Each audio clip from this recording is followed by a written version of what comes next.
DNA-greining framkvæmd þannig að það tekið DNA-sýni af vettvangi glæps úr barni sem þarf að finna föður á eða úr fólki sem vill koma staði hvort það sé skylt eða ekki.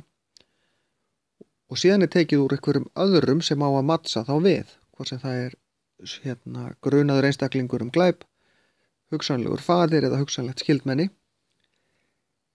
DNA-sameindirnar eru settar í ákveðna lausn sem brýtur þær í sundur. Það eru settar í svona þeytivindu þannig að skilið að minni sameindir og stærri. Og síðan þetta borið saman hvort að þetta dreifir sér eins. Þetta svona einfaldari útgáfan af þessu. Í grunninn verið að athuga hve mikið af erfðaefninu eins. Því eftir því sem að meira af erfðaefninu eins, eru meiri líkur að viðkomandi einstaklingar séu hvort sami einstaklingurinn eða þeir séu skyldir.